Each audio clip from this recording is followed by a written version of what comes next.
pleasure of introducing our last reader, last but certainly not least, Leslie Ahlstrand.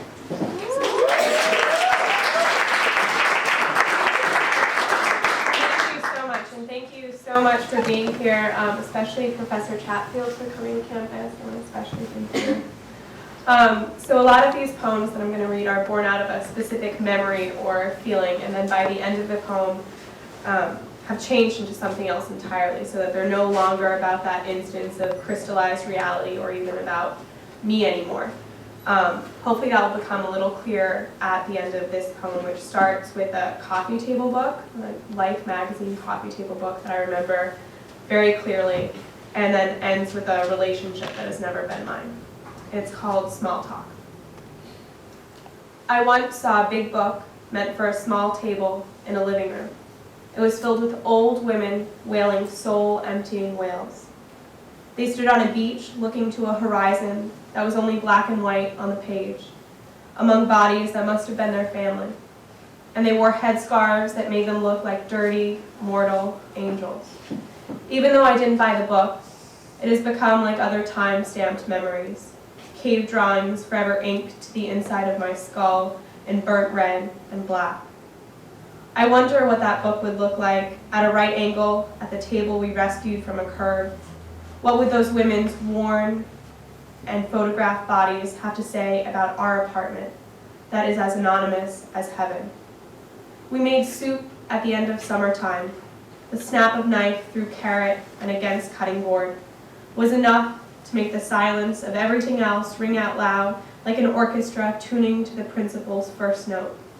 If my body could speak to you, my joints would creak out, I only love you sometimes, and my veins would babble many hidden truths that I just haven't told you yet. This past summer, I lived in an MIT frat house, which was an experience in and of itself, but one of my roommates was someone that my other roommate and I had never met before, and she was a quietly peculiar girl who was doing an internship at a hospital in Boston. And we had completely different schedules, so all of my perceptions about her were based on our common observations of our surroundings. So this poem is called Sublet. Prayer flags hung down from metal rungs of my bed. I bunked with a girl with Psalm 27 inked on her left wrist. We talked tattoos and hiding them under watches. Overly American music floated in our cracked window every night from the house next door, stacked 4 floors high with European summer barbacks and tourist bar waitresses. Every day she snipped the heads off of mice in the basement of a hospital, researching the next antidepressant and missing her nephew in LA for the 3 months we stayed in the land of living day to day and looked for goodness in God in our water-stained ceiling. So I think our generation has grown up in a time when all of our memories are matched with a corresponding photo or video. So this next poem is about a photo where the memory or time and place is unclear. We just have the photo. It's called Flash. There is a picture of my mother and I taken about 6 or 7 years ago, back when my legs had just grown longer than hers. The camera has been sold by now, and the shiny strip of negatives is most likely lost. Before I moved to college for my first year, I pasted the photo to a sheet of printed paper next to clippings of silky blouses and gold rings I thought I wanted at the time. I didn't stop and think about it being the only copy, and that I might have wanted to frame it years later. It hangs now on the wall beside my mirror, and in between slate gray eyeshadow I can never put on evenly, and tearing out tangles in my hair that come back each day like a bad dream, I wonder if we were smiling out of genuine end of summer dreaminess, or because we knew the flash was about to catch us. And I should also mention that my parents drove down to Boston for the reading, so thanks for coming, guys.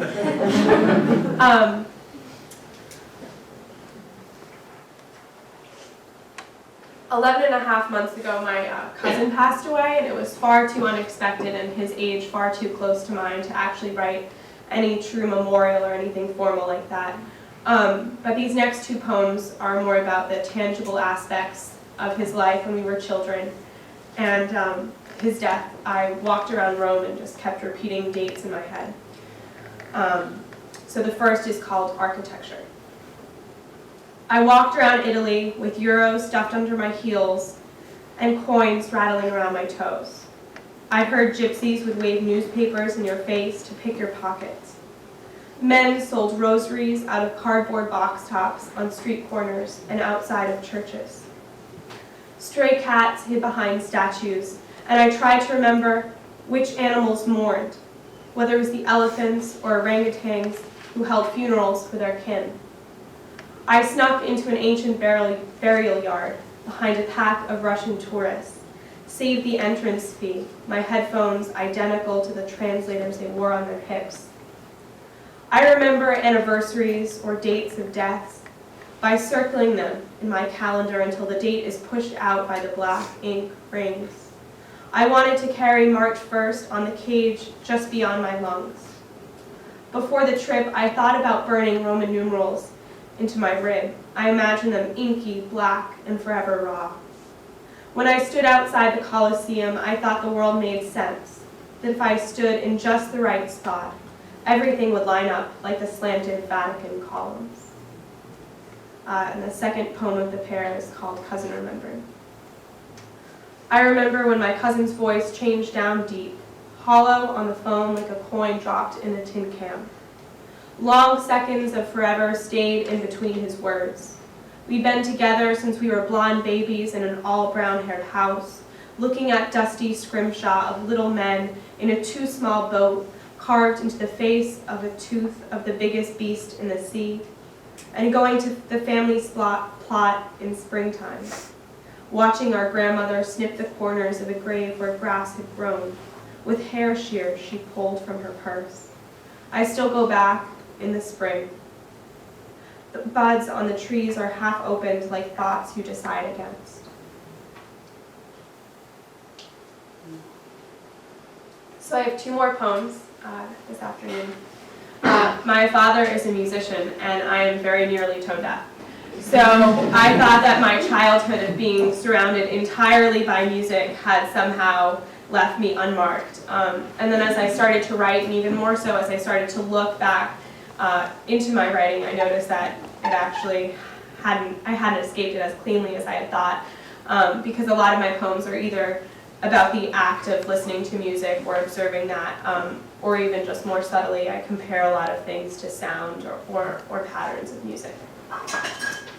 So the first is called Sound Check, and because of my father's career, I spent a lot more time than most ordinary children in bars. So this poem is about that.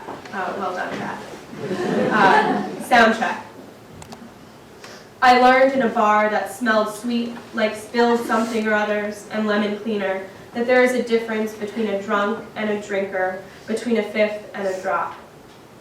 Picked over peanuts left salt on the bar that stuck to my elbows, and a man with wrinkles like sidewalk cracks and hair like matted just-born cats drew fluffy monsters for me onto small, square napkins. The wilted water ring was their main, ink blooming like tissue paper carnations. Cab drivers drank nightcaps at noon. A girl with blue nail polish so chipped it looked like constellations was rolling forks and knives together as tight as a bandage, stacking them high in a basket to hide them by the door. I stayed listening to monitors whistle and hum until my father's sound was checked.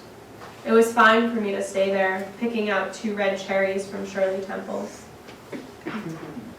And my last poem is called Composition, and it has some of those patterns and sounds that I mentioned.